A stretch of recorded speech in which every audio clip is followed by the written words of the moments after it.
Hey, Juan. Hey, Ryan. Looks like we're back again. Yeah, I know. Fourth year. I mean, they just can't get rid of us at this point. Even if they tried. How are you feeling? Are you excited for the fourth edition of March of the Madness? I don't think I'm just excited. I think I'm incredibly lucky to be here. It's going to be an amazing event. We're looking forward to the matchups. What are you doing? I mean, without a doubt, I think this is going to be easily the most competitive one yet. I know we say that every year, but it's came true every year too. So I really do think we're going to have, some exciting matchups this year. And as always, we're going to have Cinderellas and teams come out of nowhere. And I just can't wait to see who it's going to be. For all of you guys watching, thanks for tuning in. Thanks for joining us again. We're excited to be here with you for another year. You can probably notice for those of you that participated last year, we're missing our third co-host who joined us for 1 year special guest appearance, but we're back to the original Juan and Ryan show. Cody left for to be honest, he's kind of like a celebrity. Now he's on a sports show, and he's on YouTube every day doing stuff just like this. So we're extremely happy for him. We're going to miss him, but don't you worry. I do have his celebrity guest pick for who's going to win it all this year. So but you're going to have to stay tuned to the end for that one. So without further ado, most of you probably did see the bracket already yesterday, but of course we wouldn't be doing our job if we didn't give you a breakdown of each region and our picks. So Juan, let's get this started. How about it? We're going to start off with Devote. All right. So for Devote, we do have our number one overall seed, defending champion, Indiana. They finally broke through last year after a couple of close runs of the previous 2 years. They had a little bit easier path to Oklahoma getting knocked out, but they didn't let up in the championship. And, I was glad to see them break through for one of these because I'm not sure they're going to be competing for the real March Madness anytime soon. So it's good for them. We do have some really intriguing first-round matchup, and Devote actually may be one of our most intriguing rounds with some teams who really have potential to go a long way. So, of course, you have Indiana. It's going to be tough to beat them, defending champs, and, they're defending champs, so they're not anymore. Some of the first-round matchups I'm really excited about is Indiana State, Drake. Drake's hit or miss. Indiana State, they had a strong showing, the last 2 years.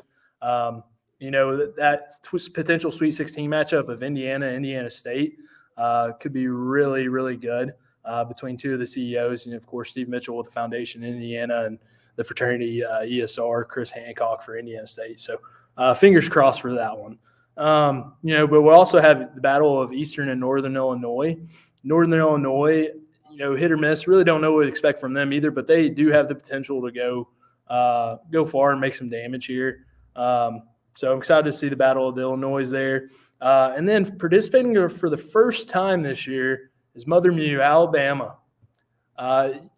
Who knows what it's going to be with their first time showing? I mean, who knows? They may just pick it up and take off running and win the whole thing this year.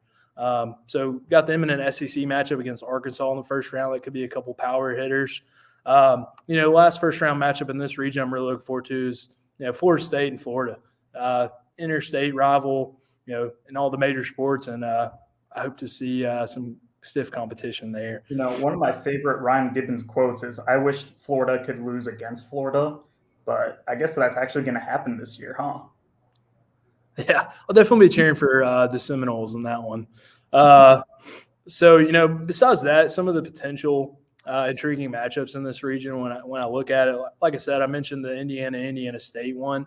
But also you have Kentucky in this region, who we hadn't mentioned before. And, as you all can probably tell by my shirt, I don't like mentioning Kentucky, especially because I've picked them a couple of times in this, and they always seem to disappoint in this tournament, much like the real March Madness as well, since Cal took over anyways. But we have a potential, Kentucky, Alabama second round could be just electric. And then we have a potential Sweet 16 rematch from last year's Sweet 16 in Kentucky and Central Michigan. And Central Michigan upset Kentucky last year to send them home way early. Of course, we've been saying this for years now, but once again, we have a potential for an Indiana-Kentucky matchup. This year it'd be earlier than the Final Four, maybe Elite Eight. Maybe Kentucky can actually get there and get that matchup this time. So we'll see. Maybe fourth time's the charm. Sleepers, Northern Illinois, as I mentioned earlier, is a 12 seed. They've been here before. They've done this. And, it just depends how dedicated they really are. But they can make some noise and make that Sweet 16 against Indiana, maybe give Indiana and the Hoosiers a run for their money. What about you? Do you see any other sleepers in this region?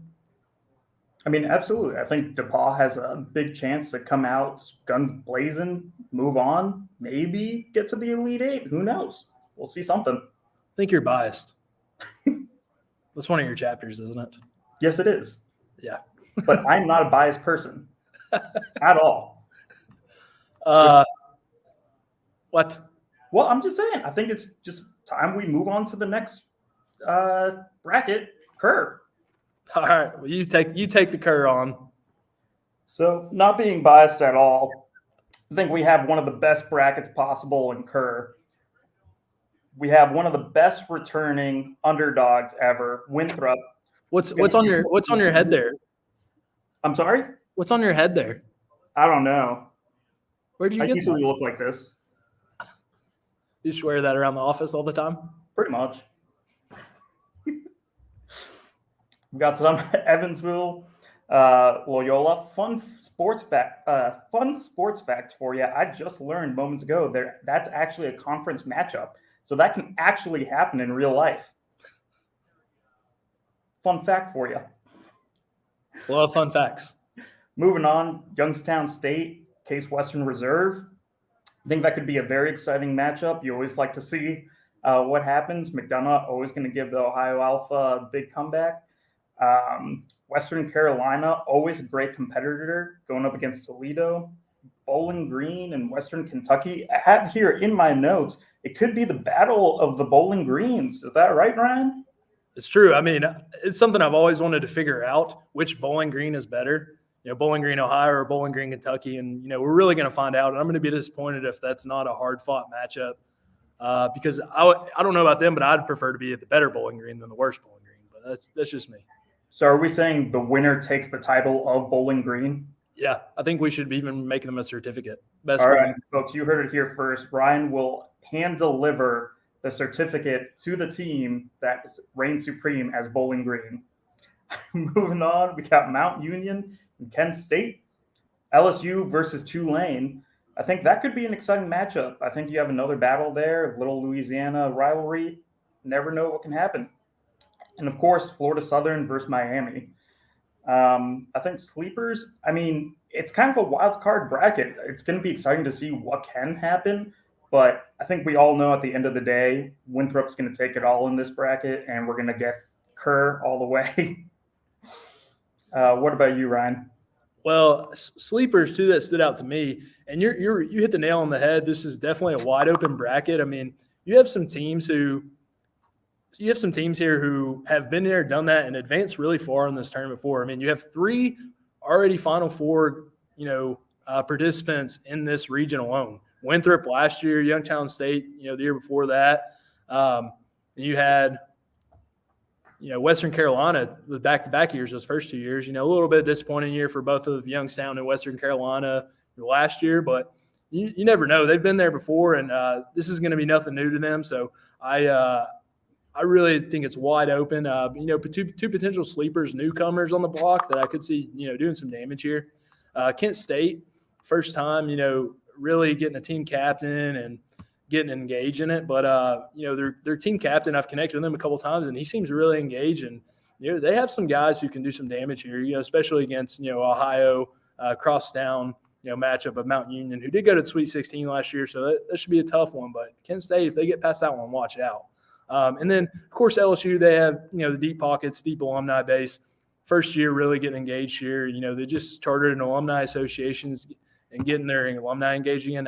They could do some damage as well, make some noise. So be interested to follow along this region. I think it's the most wide open for sure. So, yeah. And we'll get to our picks, at the end. Oh, of course. Let's move on to Cockrell. Yeah, so we're going to move to the right side here. First thing you'll notice is the surprise team last year, Texas Dallas, came down, went all the way to the championship, upset Oklahoma last year. What is on your head, Juan? I'm sorry? But No, I think no, you're breaking up a little bit, Ryan. I heard something about my head. yeah, that looks a little different than what was on your head just a minute ago. No, I don't think so. Okay. All right. The surprise team, Texas Dallas, remains to be seen. Home of the Cowboys. Let's not joke about it. I won't hide from it. I picked against them all year last year, and they kept proving me wrong. Maybe that motivated them. Who knows? I don't know what to expect from them this year. We'll see what their motivations are. But they do deserve the number 1 seed in this region, and we'll see what they do with it. I mean, if March Madness had a tagline, it is "Make proving Ryan Gibbons wrong." I guess we're going to see if they do it again this year. Some of the intriguing first round matchups on this one. You got Minnesota and Ohio State. Also, two very big alumni bases. They could easily they could go far in this tournament. We'll see if either one decides to how competitive they are in that first round. But of course, that's a Big Ten rivalry now. Either one could give Texas Dallas a run for their money in that second round. Also, I think this region easily has the most intriguing first round matchups. Really, you could say every single one of the first round matchups on this one is intriguing. I mean, Carnegie Mellon has a deep alumni base as well. And Texas Dallas, you just don't know what they're going to get. You got the Big Ten rivalry, Minnesota, Ohio State, Northern Iowa State, in-state rivalry there. Northern Iowa went to the Sweet 16 last year. Maryland, Penn State. Maryland 2 years ago went deep. Penn State, just starting back on campus, getting their alumni re-engaged. Another Big Ten rivalry there. You got Mississippi State, of course, the Egg Bowl, classic. Who doesn't love a good Egg Bowl? It's a Thanksgiving. No, I love eggs. It's Thanksgiving tradition at my house. Arizona State, UNLV. Arizona State seems to, always kind of find a way to at least make the Sweet 16 every year. So we'll see if they do that again. And then, of course, the bottom half of the bracket there, those last four, the Battle of the Dakotas. We got South Dakota State versus South Dakota, North Dakota versus North Dakota State. And then we're going to have those two battling for who's the best Dakota in that second round there. I don't know how we got that matchup. Certificates. Whoever made the bracket, I mean, they obviously they wanted to enforce a little bit of rivalry in this region. So I'm very intrigued by this first round. Easily my favorite first round region right here. I don't know what's going to happen, but I'm intrigued to find out. So, there any sleepers you see here, Juan? I mean, I think the big sleepers are always going to come out of the Dakotas. I mean, we don't really ever expect too much out of them, but year after year, they always impress us. They always make it far, and they always manage to, knock off some of your top picks, Ryan. Well, that's fair. I do love me the North Dakota. We'll get to that later, see how far I have them going. As far as sleepers, like I mentioned earlier, Maryland went to an Elite Eight a couple years ago. They have some strong alumni captains. I think they can make some damage here. And as we all know, I'm not a big believer in Texas Dallas, so we'll see. And then also UNLV. As I mentioned, Arizona State always seems to find a way, but if UNLV can get past them, they have a nice alumni base, really engaged, and they could do something here too. Maybe Sweet 16 run. Who knows? We may be talking about them as the next Salem State. Any other thoughts on the region before we move over to Foster one? None. All right, let's move over to Foster. So going into Foster, I think Foster's the heavy hitters. And I'm not just saying that because I'm scared of Oklahoma, who's going to be returning to the tournament after being dethroned last year. But they're looking to make it back to the top here. I guess you also have the battles of Michigan State and Michigan, Oklahoma State and Kansas State, Salem State being in that top of the bracket. We could get a showdown from our very first finals of Oklahoma versus Salem State. It was the true Cinderella story of our time. I'll never forget that run. I'll never forget it. Yeah, we just couldn't be stopped. It's when I learned that they were the Vikings and not the Witches. Man. Yeah. It's a fun fact that sticks with you forever. Yeah, because Vikings don't stop. They keep going. That's a great show, by the way, if you never watch it. The sequel of it is on Netflix now. Good to know. This one's brought to you by Netflix. Thank you very much. Coming to you in the next round, you have Nebraska and Missouri. Towson, Cincinnati, Texas Tech, and Baylor, and of course Idaho and Montana. I mean, just school after school. I mean, I just don't know what's going to happen, and these are all very involved alumni groups, very proud of their universities and their chapters specifically. And I think we're going to be looking at some very interesting matches out of Foster, Ryan. Yeah, very Big 12 centric here. With a couple teams that used to be Big 12 anyways, Nebraska and Missouri. We'll still count them because we both know they don't belong in their new conferences. Yeah, I mean, you hit the nail on the head at Michigan State, Michigan. I mean, that should be a great one. Michigan State actually seems engaged this year. Oklahoma should be a little scared about that second round matchup. Michigan State has the horses; they can pull that off. Besides that, Nebraska, Missouri, as I mentioned, old Big 12 foes. Nebraska, big alumni base, not been really participating in this tournament the previous years. They seem locked in this year, and I wouldn't be surprised to see a run from them either. They're one of my sleepers for this region. Any other thoughts on this region? I mean, we do have, as you already hit the net on the nail, that Sweet 16 with Oklahoma, if they do get past Michigan or Michigan State, either against Oklahoma State or Salem State, it's must-watch television. I mean, you'd have to tune into that. So my eyes are going to be glued to the screen, Ryan. All right. Well, I think that's time to give the people what they want, Juan, and that is picks. All right. Absolutely. All right. Elite Eight. Who are you thinking? So in the Devotee region, I'm picking it once again. I'm sure I'll be wrong once again because it's every time I pick Indiana to play Kentucky. But that's what I'm picking in that region, Indiana and Kentucky. I can't pick Kentucky, so I picked Indiana to come out of the Devotee region. What about you? I actually did the exact same thing, so I can't wait to be riding the Ryan is wrong train this year. I don't know. And you know what? Just because we're probably going to be wrong, I got to say Indiana State is probably going to be the team to prove us wrong. No chance. No chance. Well, who do you got in the bottom half of that bracket? Winthrop region. Winthrop region? You know who's going to win. It's going to be Winthrop. They're going to take it all this year.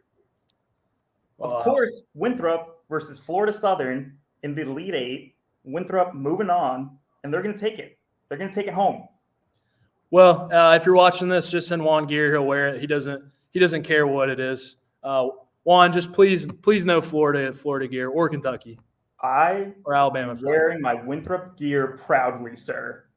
Yeah. What was your second hat you had on? I'm sorry? Yeah. So if you want Juan to support your team, just send him gear. He will. He's not ashamed. He'll wear it all. All right. So who did you have Winthrop playing in the Elite Eight? Florida Southern. Okay. Obviously, there is no Longwood in this region, so Winthrop was probably glad to see that. We know they couldn't handle what Longwood was. I actually have our old pals, Youngstown State, in the Elite Eight, beating Winthrop in the Sweet 16 matchup. I believe in Martin Godunna and the Ohio Alpha Boys. I think they've had this on their calendar for a year since they got knocked out early last year, first round. So I think they're coming back with a vengeance this year. I also have them playing Florida Southern. I have them beating Florida Southern pretty handily and going on to a rematch with Indiana in the Final Four. What about the Cockrell region? You don't have to give your top half of the pick because I know you're picking Texas-Dallas. So who do you have Texas-Dallas beating? All right. First of all, I don't like that you assumed. Secondly, it's worse that you assumed correctly. And then for the bottom half, of course, I have MSU, Mississippi State, giving it to Texas-Dallas. It's going to be an interesting showdown, but I think MSU is going to come out on top this year. Wow. You really went Cinderella. I know. Surprising. Sneaky. You didn't mention them at all during the entire bracket, and you're picking them to go to the Final Four. It's just part of my plan. Do you know their mascot? Do I have to? Eagles or not Eagles? Not Eagles. Oh, good job. You had a 50-50 chance there. You nailed it. They are the Bulldogs, by the way. You know, they're the cowbells. You love, the cowbells. I love cowbell. More cowbell. All right. Well, I would be stunned if that happened, but wow. Okay. All right. James is gonna take your hat back. He probably will, but I, he loves me, and I feel the love for Texas Dallas. I'm just thinking MSU, maybe another underdog story. And you just said it. They're the Bulldogs. That's the type of dog. Is that your next dog that you're going to get at home on? No. No, thank you. All right. My picks, I've got Texas Dallas going down in the Sweet 16 to my sleeper pick, Maryland. And then North Dakota, I've been preaching them for years. I wanted that Texas Dallas North Dakota rematch in the Elite Eight, but I think Maryland gets them first. But North Dakota is going to their first Final Four this year. I'm a big believer this couple of years. I think they're ready. So I'm taking North Dakota to the Final Four here. Going to be one for the ages, but I'm a big believer in Nebraska this year and their alumni base and their first time participating. I think they get to the Elite Eight, but they're not going to have enough in the tank. Also, old Big 12 rivalry there, Oklahoma and Nebraska. But I'm going Oklahoma to get back to the Final Four. So who did you have in the championship game? Championship game is going to be Winthrop versus Indiana. It's not possible. Oh, crap. What's your Final Four matchup? Well, I suck at sports again. Anyways, I guess we're going to have MSU versus Winthrop, and Winthrop's going to win it all anyway, so does it really matter who they're playing? All right. I have Indiana beating Youngstown State again, and then Oklahoma. North Dakota, a great run. I think they're great, but I think it's just not enough against Oklahoma, and they take them down yet again. And we get Indiana-Oklahoma championship, and Oklahoma, like you said, came back with a vengeance, and they're taking down Indiana this year. So I do not see it back-to-back in Indiana's future. Oklahoma comes back and takes their title. I would love to be wrong about that. I mean, I'd like to see a new team win it, but hopefully somebody will prove me wrong. That's my picks. Do you have any final thoughts before we let the people go?